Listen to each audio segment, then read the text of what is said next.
Hello, my friends. Welcome back to Igor's workshop. Nah, but seriously, I got one of these. It's an RG300. Pretty cute. Looks like a Game Boy, but it's not a Game Boy. It's one of those handhelds with the Ingenic chip. Basically, it's very much like the LDK Vertical, but slightly bigger. I don't have an LDK Vertical to compare, but I shall compare it to this 3DS, which is just out of view. Boop. As you can see, it is about that same thickness. See, look at this very dusty old 3DS, and you're thinking, oh, why is it so dusty and old?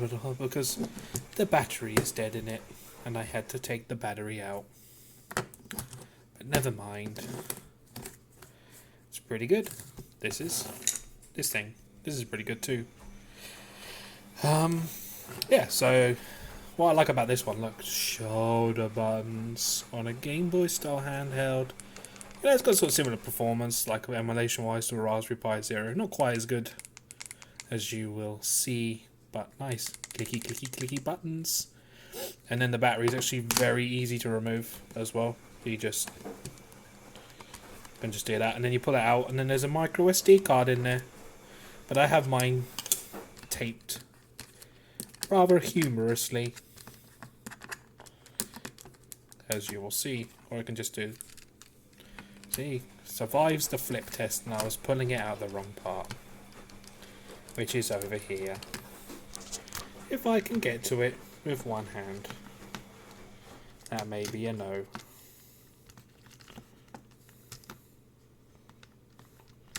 I'm trying to do it through the camera, which is silly, and I should just do it through my eyes. It does come off. That's because I've got tape in there, because funnily enough, one thing it likes to do, I mean, you can just prop it up like that. Be a monkey man, use your tools. So yeah, I replaced that with the chinky memory card that comes with his trash, and then in flash retro firmware on there, off Charlie's website. And there you go, look. Contacts for the battery. Sort of like a Nokia style battery, quite big, quite nice, 1800 mAh. Not sure if it actually is rated for that, but yeah, I never know. Made in China, as everything is. So yeah, I taped it because it keeps falling into the bloody unit. But it's very easy to just disassemble because there are screws that just come off. There's one under here that I've taped over.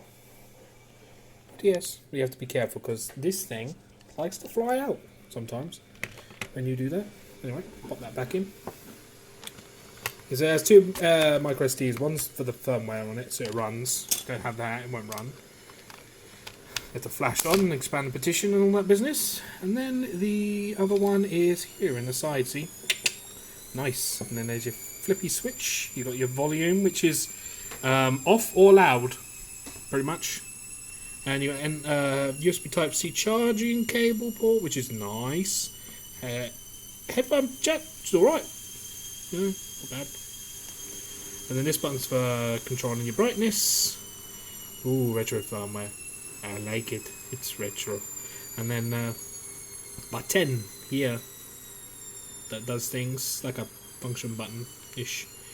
But yeah, with retro firmware you get a nice menu with it as well. Yeah, the buttons are really nice on this, as you can hear. They're not mushy.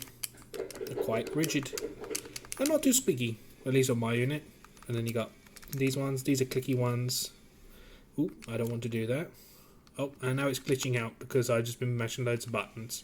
That is one minor gripe that I have with it, but it does sort itself out quite quickly, so I can't really grumble too much about that. Only really does it on the menu. I think it's a bug with the menu more than anything else. But yeah, you got a bunch of things already pre-installed on this image off Jutley's website. Stuff. It's quite nice. This is a bit slow, mind. Kind of playable, but it does lag a lot. So it sort of gives you a sort of general idea of the performance we have already. You know, you can play Streets of Rage Remake, you can play some open bore stuff. Maybe if you're brave enough, try some Doom. Got Atari stuff. Most of these emulators work pretty well. FPA 320 is obviously better than the GCW one. The GCW one's a bit slow. Mine kind of goes up to about 648 megahertz. The overclock are different on all of these. That's the most stable that I've had it at. A little bit on the low side compared to some of the LDK chips. But they're basically the same chip, but they just seem to overclock a little bit better on the LDKs. The brightness of the screen's quite nice, isn't it? Yeah, it comes up quite well on the phone. And yeah. I'll give you a sort of an example of what it can't do first rather than what it can do. So we go to SNES, and we go to... Oh, well, obviously it's not going to run Star Fox. We'll try something like Super Mario RPG. So that's a special chip game, and that can be quite slow. Yeah, it's about as good as a PSP, really, I suppose, emulation-wise. Maybe a little bit better in some areas. It's nice, isn't it? And apparently there's ones out apparently that have a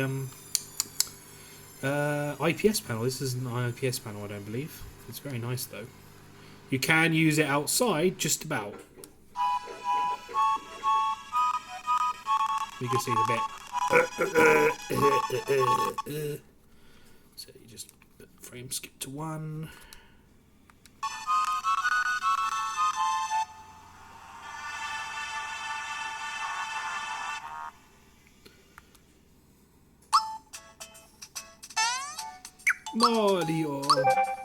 Mario, ah! It's a me! Ah!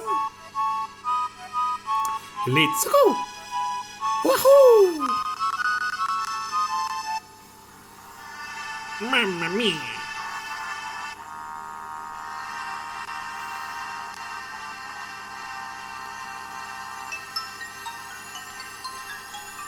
Help! Okay.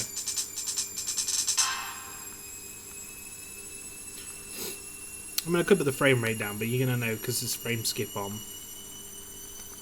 It's gonna be reporting like 30 out of 60.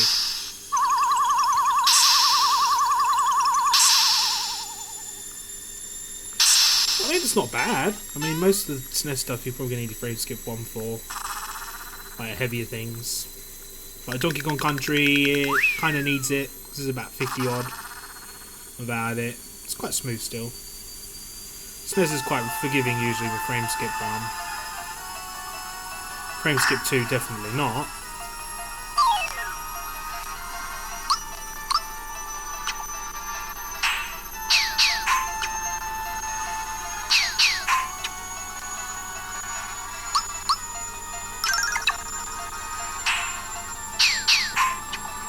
You get the kind of idea. It's not going to play PS1 games very well. It's sort of hit and miss on that. Some PS1 games, it might play some 2D ones or some really low-end 3D ones. I haven't really tested it properly though, to be fair. I tested a few games that weren't very good on it. PS1 emulator is just there, I suppose. I mean, you could load up Bishi Bashi Special. It's the same with the Pi Zero though, mind. It's a bit slow.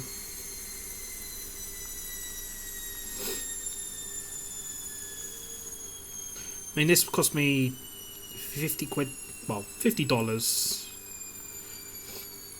And then fees and stuff. I was actually lucky I got this really early as well. I just sort of come in quick.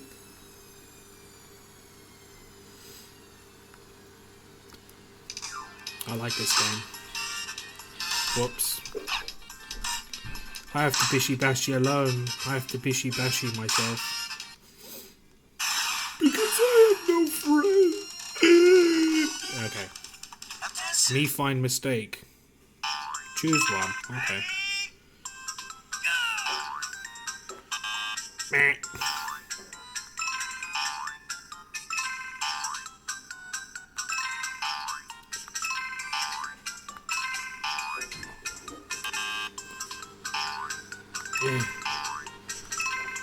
I'm doing this through the phone, by the way. That's why I'm being slow. I won't do enough, I'll fail, but... You loser!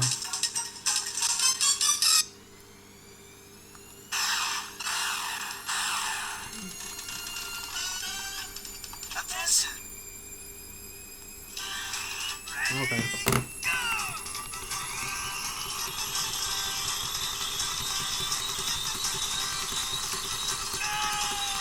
They're quite nice buttons, to be fair. I still didn't qualify. Still wasn't quick enough. You suck.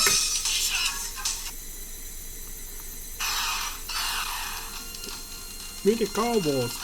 I'm kind of hoping the minigame that comes up, like Mini Car War, well, one of the 3D ones, they'll probably slow down quite significantly.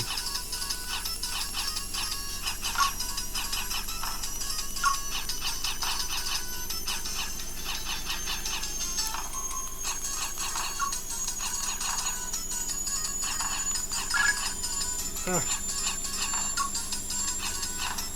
I'm pushing the L and R buttons here. Because obviously you ain't got no L2, R2, so that's something to bear in mind on PlayStation as well. Not too many games super duper need them. Some do, a lot of them do, I suppose, as well. And I got one. So yeah, that wasn't very good.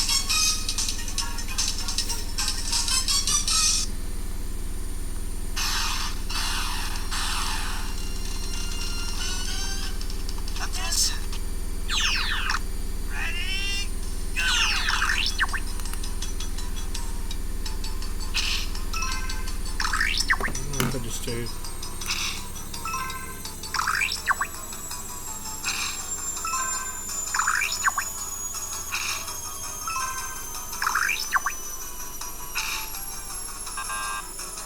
Yeah, it goes back up. Yeah, okay, a bit.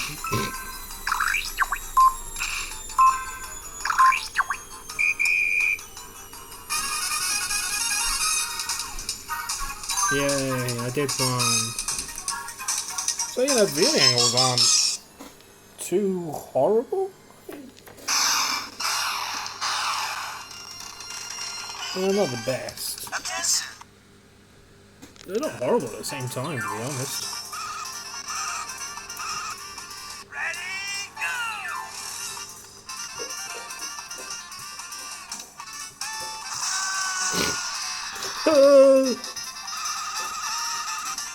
Yeah, you know, it's not bad. At the best. Select and start.